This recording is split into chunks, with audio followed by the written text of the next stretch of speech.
मितेश ताके सादर करत आहे सेव्ह द कॅट या पटकथा लेखनावरील जगप्रसिद्ध पुस्तकाच्या प्रकरण 7 व्हॉट्स रॉंग विथ दिस पिक्चर चा सारांश. म्हणजे आपण आधी कल्पना करूया, महिन्यांची अफाट मेहनत, रात्रीचा जागरा आणि शेवटी लॅपटॉपवर खूप अभिमानाने दी एंड हे शब्द टाईप केले जातात. ओहो, तो क्षण तर एकदम स्वर्गीय असतो ना. अगदी. त्या क्षणी असं वाटतं की बापरे, जगातल्या सर्वोच्च शिखरावर आपण आहोत. म्हणजे माझ्यासारखा महान लेखक जगात नाही, असं एक विलक्षण अहंकार डोक्यात भिनतो. पण खरी गंमत पुढेच आहे. हो, कारण 2 किंवा 3 दिवसांनी जेव्हा तीच स्क्रिप्ट आपण पुन्हा वाचायला घेतो, तेव्हा अचानक डोकेदुखी सुरू होते. खरंच, ती कथा अचानक अत्यंत कंटाळवाणी, एकदम फ्लॅट आणि निर्जीव वाटायला लागते. मग मी किती वाईट लिहितो हा न्यूनगंड ग्रासून टाकतो. आपली स्वतःची निर्मिती अचानक कचरा का वाटू लागते? आजच्या या सखोल चर्चेत आपण याच प्रश्नाचं उत्तर शोधणार आहोत. आणि मी सांगेन की हा टप्पा कोणत्याही निर्मिती प्रक्रियेचा एक अविभाज्य भाग आहे. अतिशय सामान्य आहे हे. म्हणजे हे सगळ्यांनाच होतं तर? हो तर. यालाच तर माउंटेन टॉप मेगॅलोमेनिया म्हणतात. म्हणजे अहंकाराच्या शिखरावरून थेट आत्मतिटकारा, ज्याला आपण सेल्फ लोधिंग म्हणतो, हा प्रवास वेदनादायी नक्कीच असतो, पण तो अत्यंत आवश्यक आहे. म्हणजे चुका मान्य करणं हा भाग आलाच त्यात. अगदी बरोबर. कारण खरी कला ही पहिला मसुदा लिहिण्यात नसून आपल्या चुका त्रयस्थपणे शोधून त्या दुरुस्त करण्यात आहे. त्याला आपण रीराईट म्हणतो. जेव्हा तो न्यूनगंड येतो ना, तेव्हाच समजून जावे की आता खऱ्या कामाला सुरुवात झाली आहे. छान. आणि म्हणूनच आज आपण या आजारावरची एक सविस्तर डायग्नॉस्टिक टेस्ट करणार आहोत. ब्लेक स्नायडर यांच्या पुस्तकातील हे प्रकरण म्हणजे आपल्याच लेखनातील चुका कशा शोधायच्या आणि त्या नेमक्या कशा दुरुस्त करायच्या याचं एक अप्रतिम मॅन्युअल आहे. हो, आणि हे खूप प्रॅक्टिकल आहे. ते काय तर आपण हे थोडे उलगडून पाहूया. जेव्हा एखादी कथा कंटाळवाणी वाटते, तेव्हा सगळ्यात पहिली नजर कुठे गेली पाहिजे? स्नायडर यांच्या मते कथानकातील सर्वात मोठी समस्या म्हणजे निष्क्रिय नायक, ज्याला ते द इनॅक्टिव्ह हिरो म्हणतात. नक्कीच. स्नायडर यांनी या समस्येला जॉनी एंट्रोपी असे अत्यंत भारी नाव दिले आहे. जॉनी एंट्रोपी हे जरा वेगळंच वाटतंय. हो, जॉनी एंट्रोपी म्हणजे असा नायक जो स्वतःहून कोणतीच कृती करत नाही. समजा एखाद्या चित्रपटात एक गुप्तहेर आहे. तो स्वतःहून कोणत्याही पुराव्यांचा शोध घेत नाही. लोक त्याला आयती माहिती आणून देतात. म्हणजे तो नुसता बसून असतो? हो, त्याला आतून कोणतीही प्रेरणा नसते. तो फक्त घटना घडण्याची वाट पाहत बसतो आणि त्याचा जीवनाकडे बघण्याचा दृष्टिकोन अत्यंत निरुत्साही असतो. म्हणजे काय अर्थ आहे या सगळ्याचा? आपण सगळे एक ना एक दिवस मरणारच आहोत. अरे बापरे. अशा नायकामुळे कथेची पूर्ण ऊर्जाच नष्ट होते. प्रेक्षकांना असे नायक अजिबात आवडत नाहीत. पण थांबा, यावर माझा एक आक्षेप आहे. बऱ्याचदा कथांमध्ये नैराश्यात असलेले किंवा आयुष्याला कंटाळलेले नायक असतात ना, असतात ना. ज्यांच्या आयुष्यात काहीतरी मोठी शोकांतिका घडलेली असते. मग अशा पात्रांना प्रेक्षक का स्वीकारतात? खरी गोम तिथेच तर आहे. पात्र नैराश्यात असणे आणि कथानकात निष्क्रिय असणे यात खूप मोठा फरक आहे. एखादा नायक दुःखी नक्कीच असू शकतो. म्हणजे तो दुःखी असला तरी चालेल? हो, पण जेव्हा त्याच्यासमोर आव्हान उभे राहते, तेव्हा तो प्रतिक्रिया देतो की नाही हे महत्वाचे असते. जर तो फक्त घटना घडेपर्यंत वाट पाहत असेल आणि परिस्थितीच्या प्रवाहात नुसता वाहत असेल, तर प्रेक्षक त्याच्याशी जोडले जात नाहीत. बरोबर आहे. आपण चित्रपटात अशा व्यक्तीला पाहण्यासाठी जातो जो परिस्थितीशी 2 हात करतो. भलेही तो सुरुवातीला खचलेला असेल, पण तो स्वतःच्या निर्णयांनी कथेला दिशा देतो. यावरून मला एक उपमा सुचते. असा जॉनी एंट्रोपी नायक म्हणजे जणू काही खराब GPS असलेली गाडी आहे. खराब GPS हे छान आहे, सांगा बरं. हो, म्हणजे ती गाडी स्वतःचा रस्ता स्वतः शोधण्याऐवजी फक्त चुकीच्या सूचनांच्या मागे भरफटत जाते. कुठे जायचे आहे हे तिला माहीत नसते. ती फक्त आजूबाजूच्या परिस्थितीनुसार ढकलली जाते. अगदी तंतोतंत जुळते ही उपमा. आणि आपण जेव्हा नेटफ्लिक्सवर एखादी सिरीज बघताना अचानक कंटाळून ती बंद करतो, तेव्हा बऱ्याचदा त्याचे कारण हेच असते की तो नायक त्या खराब GPS सारखा फक्त भरकटत असतो. हे अगदी अचूक निरीक्षण आहे. नायकाने नेहमी कृतीचे नेतृत्व केलं पाहिजे. त्याने निर्णय घेतले पाहिजेत, चुका केल्या पाहिजेत आणि त्यातून मार्ग काढला पाहिजे. म्हणजे नायक कथेला ओढून नेतो. होय, कथानक नायकाला पुढे नेत नाही, तर नायक कथानकाला पुढे नेतो. जेव्हा नायक स्वतःहून कृती करतो, तेव्हाच प्रेक्षक त्याच्या प्रवासात भावनिकरित्या गुंततात.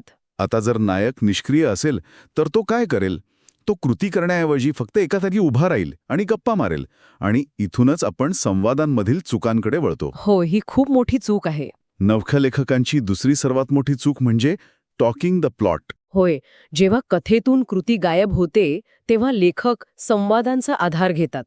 यात सर्वात आकर्षक गोष्ट म्हणजे लेखक जेव्हा आपली कथा समजावून सांगण्याच्या दबावाखाली असतात तेव्हा ते काय करतात माहितीये? काय करतात? ते पार्श्वभूमी म्हणजे बॅकस्टोरी पात्रांच्या संवादातून कोंबण्याचा प्रयत्न करतात. अरे हा, ते खूप कृत्रिम वाटतं. हो ना. उदाहरणार्थ 2 पात्रे कॉफी पित आहेत आणि अचानक एक जण म्हणतो, तुला तर माहीतच आहे, मी न्यूयॉर्क जायंट्सचा स्टार फुलबॅक होतो, पण त्या भयंकर अपघातानंतर माझे आयुष्य पूर्णपणे बदलले. हे ऐकायला खूप अनैसर्गिक वाटतं. पण इथे मला एक प्रश्न पडतो. जर प्रेक्षकांना पात्राचा भूतकाळ सांगायचा असेल तर तो कधीतरी शब्दातून व्यक्त करावाच लागेल ना? नाही, तसं नाहीये. जर प्रत्येक गोष्ट फक्त दृश्य स्वरूपातच दाखवायची ठरवली तर चित्रपट नाहक लांबेल आणि 5 तासांचा होईल. दाखवायचं. जर पात्राच्या अपघाताबद्दल सांगायचे असेल तर ते संवादातून थोपवण्याऐवजी पात्राच्या खोलीतले जुने वर्तमानपत्राचे कात्रण दाखवता येते. किंवा तो चालताना कसा लंगडतो आणि जुन्या ट्रॉफीकडे बघून कसा उदास होतो हे दृश्य स्वरूपात दाखवता येते. म्हणजे प्रेक्षकांना विचार करायला लावायचं. हो, दृश्य स्वरूपात दिलेली माहिती माणसाच्या थेट अवचेतन मनात जाते. प्रेक्षकांना स्वतःहून निष्कर्ष काढायला आवडते. जेव्हा प्रत्येक गोष्ट संवादातून भरवली जाते तेव्हा प्रेक्षकांच्या बुद्धिमत्तेचा एक प्रकारे अपमान होतो. आणि संवादांबद्दल बोलताना आम्हाला त्या फ्लॅट संवादांचाही उल्लेख करावासा वाटतो. ओहो, ते तर सगळ्यात भयानक. होय, बऱ्याच पटकथांमध्ये hi, how you, I am fine असे प्लेस होल्डर संवाद असतात.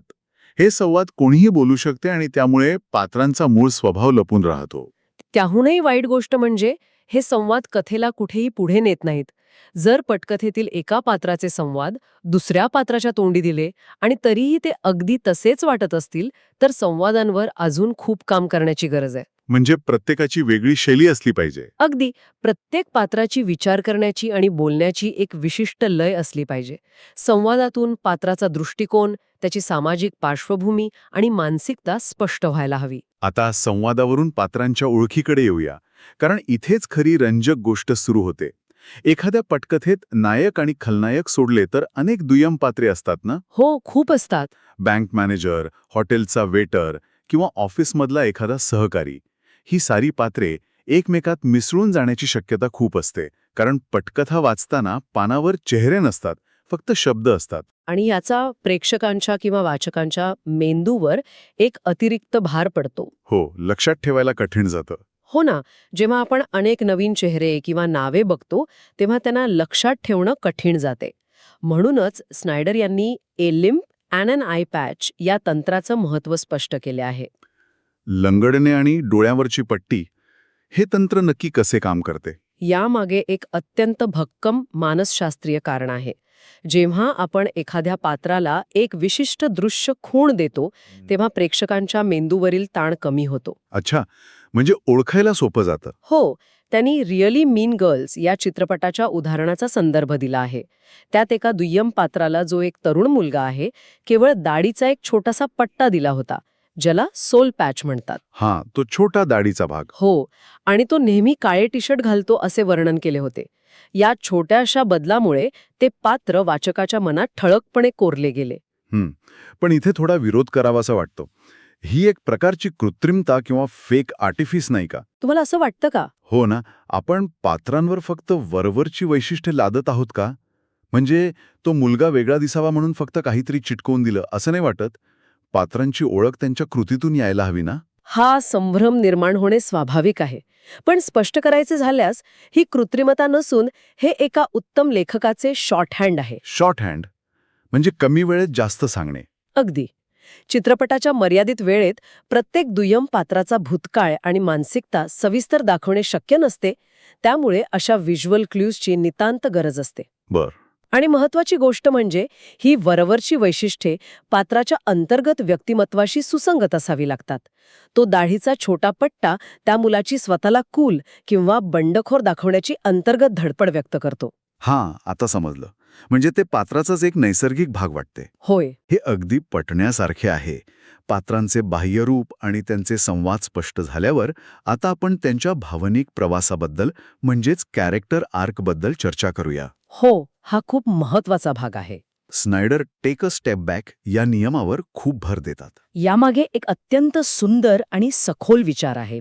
जेव्हा एखाद्या पात्राचा विकास किंवा भावनिक बदल ठळकपणे दाखवायचा असतो, तेव्हा त्या पात्राचा सुरुवातीचा बिंदू शक्य तितका मागे नेला पाहिजे. मागे नेला पाहिजे म्हणजे नक्की काय? यासाठी आपण धनुष्य बाणाचं रूपक वापरू शकतो. जेवढी धनुष्याची दोरी मागे खेचली जाते, तेवढाच बाण वेगाने आणि लांबवर जातो. अरे वा, म्हणजेच जर शेवटी पात्राला खूप चांगला अवदार आणि निस्वार्थी निर्णय घ्यायचा असेल तर सुरुवातीला तो एकदम चुकीच्या ठिकाणी असला पाहिजे. अगदी बरोबर. आयर्न मॅनमधल्या टोनी स्टार्कचे उदाहरण यासाठी एकदम चपखल बसते, हो ना? अगदी अचूक उदाहरण दिलेत. टोनी स्टार्क शेवटी स्वतःचा जीव धोक्यात घालून जगाला वाचवणारा हिरो बनतो. पण हा बदल प्रेक्षकांना का भावतो? कारण सुरुवातीला तो खूप वेगळा असतो. हो, कारण सुरुवातीला त्याची दोरी अगदी विरुद्ध दिशेला ताणलेली असते.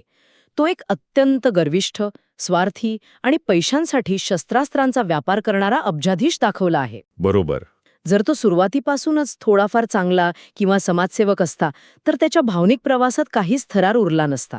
पात्रांना त्यांच्या संघर्षातून, त्यांच्या चुकांमधून आणि वेदनेतून जाऊ दिले पाहिजे. तरच त्यांचा बदल प्रेक्षकांना खरा वाटतो. तर या सगळ्याचा अर्थ काय? आपण संवाद सुधारले, पात्रांना दृश्य वेगळेपण दिले, त्यांचा भावनिक प्रवास निश्चित केला. पण शेवटी ही कथा प्रेक्षकांच्या हृदयाला का भिडते? इथेच तर सगळ्यात मोठा मुद्दा येतो. हो, इथे स्नायडर प्रायमल किंवा केव्हमॅनला समजेल का हा मुद्दा आणतात. हा खऱ्या अर्थाने कथेचा आत्मा आहे. कथानकातील हेतू हा मानवाच्या प्राथमिक किंवा मूळ गरजांशी जोडलेला असावा. म्हणजे आदिमानवाच्या काळापासून असलेल्या गरजा. होय, आदिमानवाच्या काळापासून माणसाच्या काही मूलभूत प्रेरणा आहेत. जसे की जगण्याची धडपड, भूक, लैंगिकता, स्वतःच्या कुटुंबाचे रक्षण किंवा सूड. या प्रेरणा जगातील कोणत्याही कोपऱ्यातील माणसाला अगदी सहजसहजी समजतात. म्हणजे कथा कितीही आधुनिक किंवा तंत्रज्ञानाने भरलेली असली तरी तिचा गाभा हा आदिम असावा. अगदी. उदाहरणे द्यायची झाल्यास डाय हार्ड हा चित्रपट वरवर पाहता दहशतवाद्यांशी लढण्याबद्दल वाटतो, पण त्याचा मूळ गाभा आपल्या कुटुंबाला वाचवणे हा आहे. हो, आणि होम अलोन सुद्धा. बरोबर. होम अलोन हा केवळ एका लहान मुलाची विनोदबुद्धी नसून आपल्या घराचे रक्षण करण्याबद्दलची प्राथमिक प्रवृत्ती आहे. आणि टायटॅनिकचं पण तसंच आहे. हो ना, टायटॅनिक केवळ एक प्रेमकथा नाही तर एका बुडणाऱ्या जहाजावरून आपला जीव वाचवण्याची जगण्याची धडपड आहे. म्हणूनच याला केव्हमॅन चाचणी म्हणतात. याचा अर्थच हा आहे की जर ही कथा एका गुहेत राहणाऱ्या आदिमानवाला समजली आणि त्याला ती समजली तर ती कथा प्रायमल आहे. म्हणजे बेसिक लेवलला कनेक्ट होणारी. हो, माझे कुटुंब धोक्यात आहे आणि मला त्यांना वाचवायचे आहे हे कोणत्याही काळातील केव्हमॅनला नक्कीच समजेल.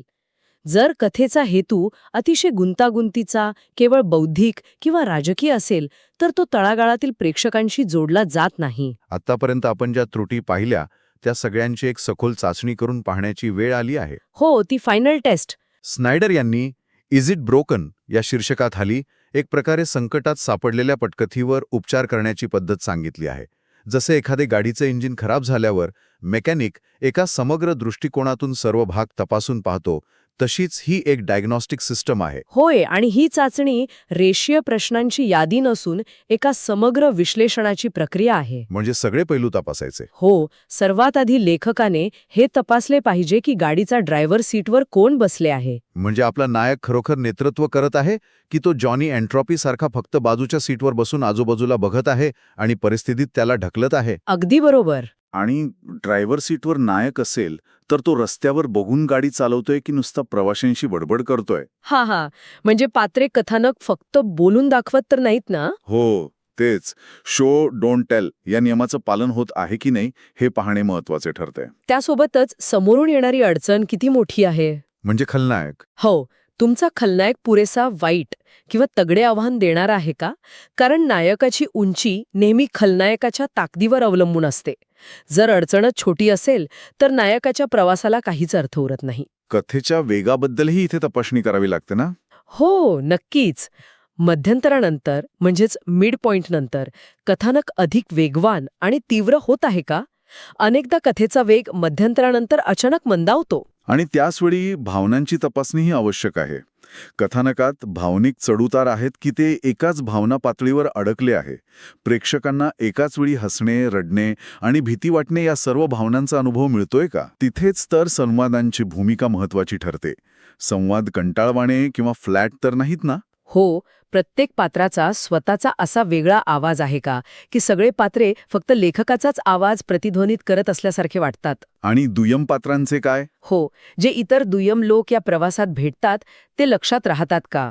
म्हणजेच लहान पात्रांचा वेगळेपण a limp and an eye patch प्रमाणे त्यांच्या दिसण्यातून आणि बोलण्यातून उठून दिसत आहे का? आणि सर्वात महत्वाचे 2 मुद्दे, पात्राचा भावनिक विकास, धनुष्याची दोरी पुरेशी मागे ओढली गेलीये का?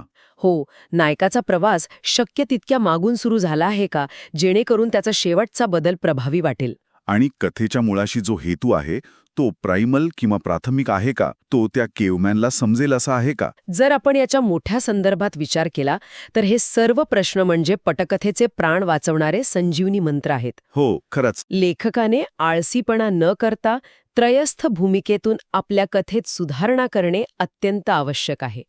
पहिला मसुदा हा नेहमीच कच्चा असतो, पण या प्रश्नांच्या भट्टीतून तावून सुलाखून निघाल्यावरच त्या पटकथेचे खरे सोने होते. आणि ही सर्व चर्चा केवळ चित्रपट किंवा पटकथा लेखनापुरतीच मर्यादित नाही, होय ना? अजिबात नाही. जेव्हा आपण ही तत्वे आपल्या दैनंदिन जीवनाशी जोडतो तेव्हा खूप काही शिकायला मिळतं. हो, जसं की रोजच्या संवादात. अगदी.